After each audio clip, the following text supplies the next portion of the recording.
আসসালামু আলাইকুম ওরহমতুল্লাহি ওবারাকাতু। সুপ্রিয় দর্শক মণ্ডলী, আশা করি আল্লাহ তাআলার অশেষ রহমতে আপনারা সকলেই ভালো আছেন। আজকের এই ভিডিওতে আপনাকে এমন তিনজন ব্যক্তির কথা বলবো যার ব্যাপারে আল্লাহর নবী সাল্লাল্লাহু আলাইহি ওয়াসাল্লাম ইরশাদ করেছেন যে এই তিনজন ব্যক্তির কোরবানির জানোয়ার তার মালিকের জন্য বদদোয়া করে। শুধু তাই নয়, এই তিন ব্যক্তি এমন কাজ করে যার কারণে তার কোরবানি আল্লাহ তাআলার দরবারে কবুলই হয় না। এই জন্য এই ভিডিওটি খুবই গুরুত্বপূর্ণ, কারণ আর 2 দিন পরেই কোরবানি হতে চলেছে। অতএব আপনাকে জানতে হবে যে আপনি যে এইবার কোরবানিটি করছেন সেটি কবুল হচ্ছে নাকি হচ্ছে না, এই গুণগুলো আপনার মধ্যে আছে নাকি নেই, এটি জানতে অবশ্যই ভিডিওটি একটু স্কিপ না করে শেষ পর্যন্ত দেখতে থাকুন। সুপ্রিয় দর্শক মণ্ডলী, ভিডিওটি যদি আপনাকে ভালো লাগে তাহলে অবশ্যই একটি লাইক করে বন্ধুদেরকে বেশি বেশি শেয়ার করে দিবেন। তো চলুন প্রিয় বন্ধুগণ, আর কথা না বাড়িয়ে মূল ভিডিওটি শুরু করা যাক। সুপ্রিয় দর্শক মণ্ডলী, একদা আল্লাহর নবী সাল্লাল্লাহু আলাইহি ওয়াসাল্লাম মানুষদেরকে উদ্দেশ্য করে নসিহত বয়ান করছিলেন এবং তিনি কুরবানির ফজিলত এবং কুরবানির মাসাইল সম্পর্কে তাদেরকে বর্ণনা করছিলেন। এমতো অবস্থায় আল্লাহর নবী সাল্লাল্লাহু আলাইহি ওয়াসাল্লাম ইরশাদ করলেন যে, হে মানুষ সকল, বকরা ঈদের সময় প্রত্যেকটি মুসলমানের কুরবানি আল্লাহ তাআলার দরবারে কবুল হয় এবং প্রত্যেক মুসলমানের কুরবানি সব আল্লাহ তাআলা তাদেরকে এই দুনিয়াতে বসবাসকারী প্রত্যেক গুনাহগার ব্যক্তিরও কুরবানি কবুল করে থাকেন। কিন্তু দুনিয়াতে এমন তিনজন হতভাগা ব্যক্তি আছে যাদের কুরবানি আল্লাহ তাআলার দরবারে কবুল হওয়া তো দূরের কথা, বরং স্বয়ং তাদের কুরবানির পশুটি তার মালিকের জন্য বদদোয়া করতে থাকে।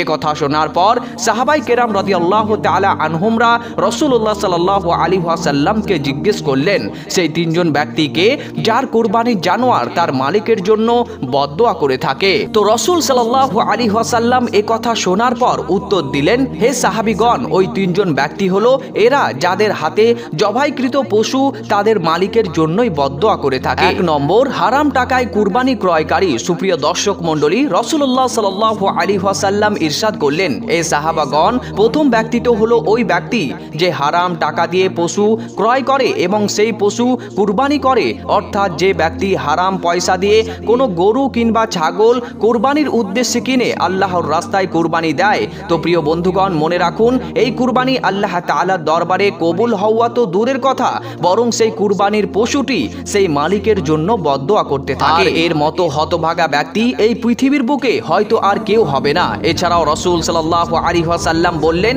হে সাহাবা, মনে রাখো, আল্লাহ তাআলা হারাম কাজ এবং হারাম মাল কখনোই পছন্দ করে না।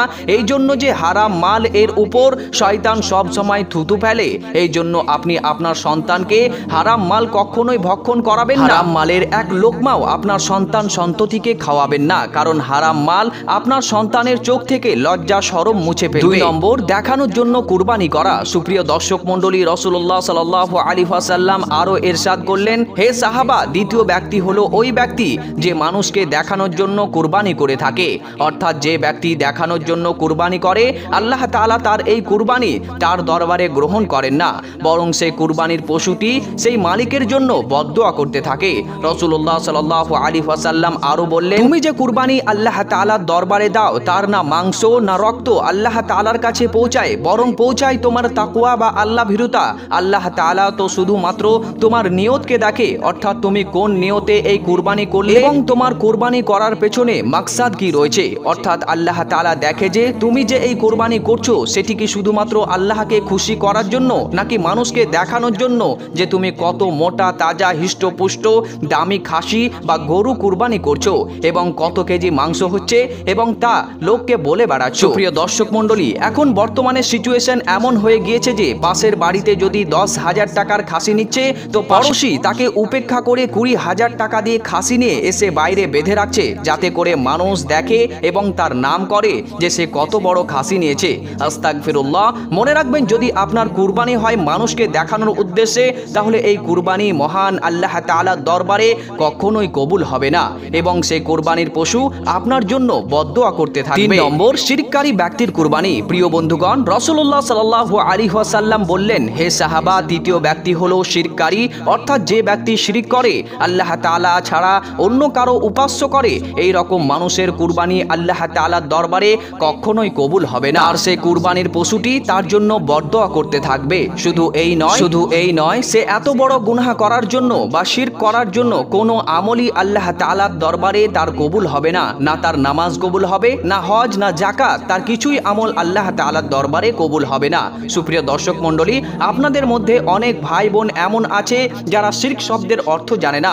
শিরক শব্দের অর্থ হলো আল্লাহ ব্যতীত অন্য কারো উপাস্য করা, অর্থাৎ আল্লাহ তাআলার সাথে অন্য কোনো জিনিসকে সামঞ্জস্য করাকে শিরক বলা হয়। অর্থাৎ আল্লাহ তাআলার দরবার বাদ দিয়ে অন্য কোনো দরবারে গিয়ে চাওয়া বা নিজের মুসিবতের ব্যাপারে সেখানে গিয়ে বলাটাই হলো শিরক। রাসূলুল্লাহ সাল্লাল্লাহু আলাইহি ওয়াসাল্লাম ইরশাদ করলেন, হে সাহাবা, শিরক থেকে সব সময় বাঁচার চেষ্টা করবে।